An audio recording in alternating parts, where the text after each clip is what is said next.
Welcome into the Great Debate Show, everybody, where we do a quick debate-style argument between two players. I am your host, Professor Chris, and with me this week is special guest John Schepps, host of Toilets to Titles. You can find him on Twitter at Coach Schepps. John, how's it going, man? Welcome to the show. It's good, man. I'm doing great. I'm happy to be here, Chris. We've kind of been talking here and there over the past few years, and I've known about your show, and clearly I know about Sleeper Wire, so I'm really excited that you asked me to come on, and I'm ready to debate, man.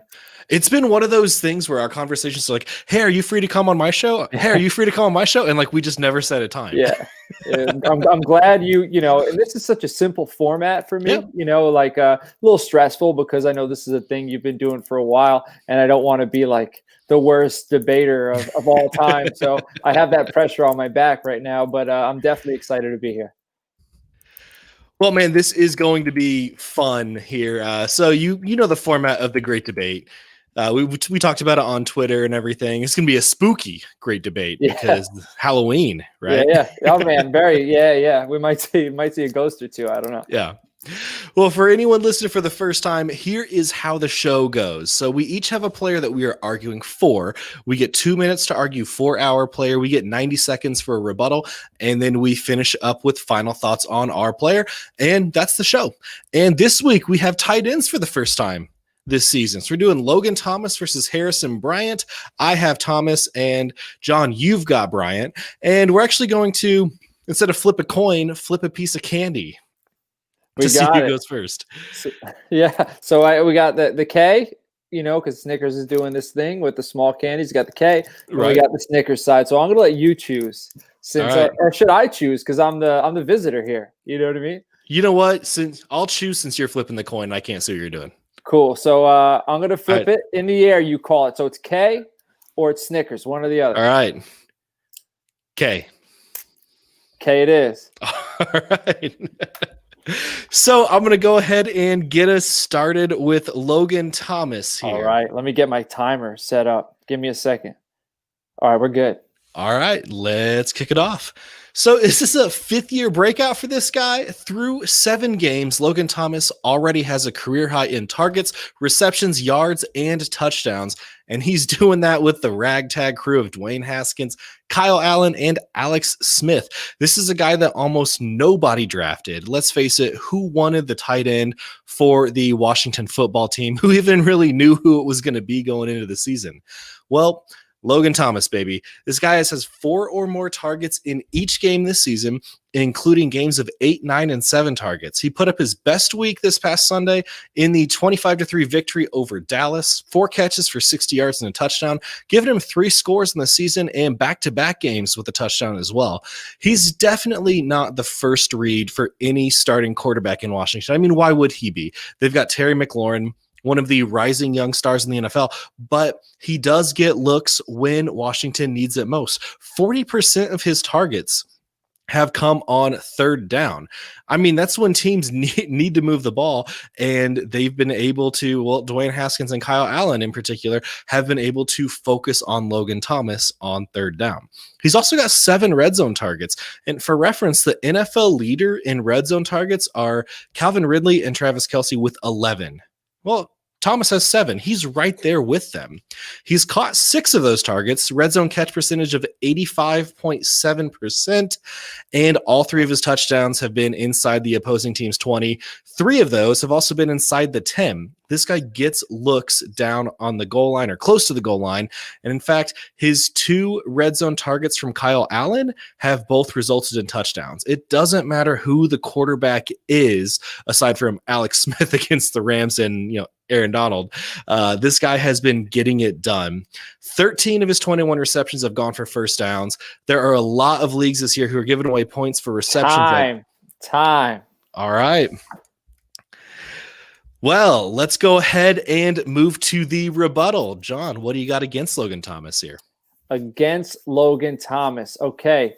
He's only 9 spots ahead of Harrison Bryant in PPR scoring, though he started 6 more games than Bryant. He's got 22 more targets than Bryant, but he only has 9 more receptions. Whether that's on Thomas or his quarterbacks, that's not good. All right. Thomas has a 4.7 average yards per target. Bryant has an average of 7 yards per target.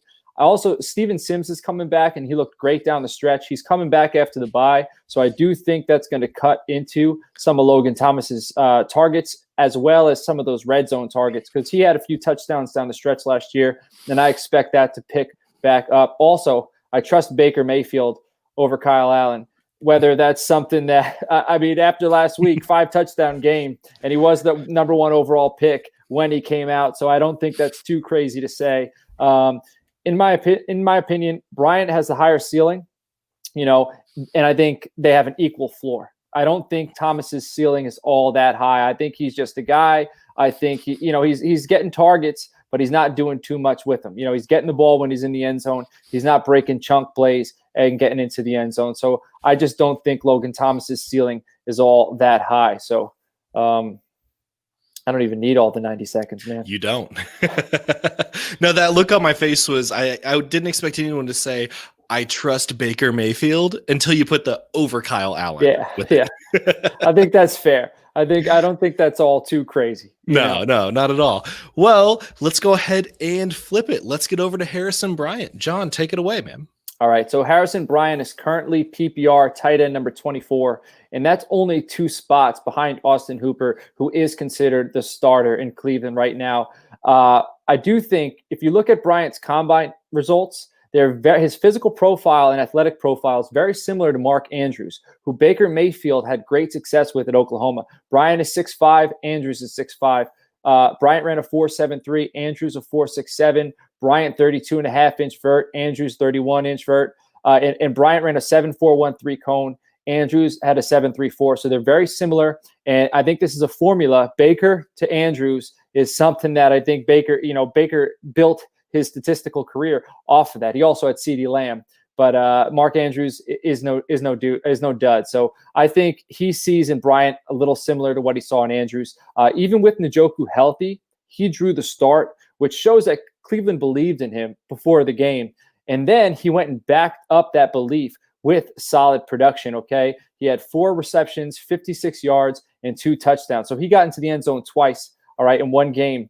Now, OBJ is out for the remainder of the season. So even with Hooper healthy, I think there's room for Bryant to produce. I think, and even Landry's a little banged up. Landry's got that rib thing going on. So I do think we could see, I'm thinking what we could see from Hooper and Bryant down the stretch is similar to what we saw from Ertz and Goddard down the stretch last year. And Goddard won me a lot of leagues last year, tight end premium leagues specifically, because he wasn't a guy that everybody picked up early on. I was able to either to get him on waivers or just to get him late in the draft. And that's somebody that Harrison Bryant is. If he's your tight end 2 on a week-to-week basis in a tight end premium league, I think you can count on him, because, again, I think there's enough balls to go around in Cleveland right now. I think, Rashard Higgins stepped up a little bit. I think Kareem Hunt's there, and he's going to get those red zone targets. Time. A lot of stuff in there, man. I like it. Well, so against Harrison Bryant here, he's only received more than 2 targets twice this season. Yes, he had 2 touchdowns this last week, but that was in a game where it took Baker Mayfield throwing 5 touchdowns to beat the Bengals. That's not going to happen again. Even with all that passing, Bryant still only had 5 targets. Austin Hooper, as you mentioned, he was also out after having an appendectomy, which is not a lengthy recovery. He's not going to miss much more time. He'll be back, and he'll be the number 1 tight end option for the Browns again.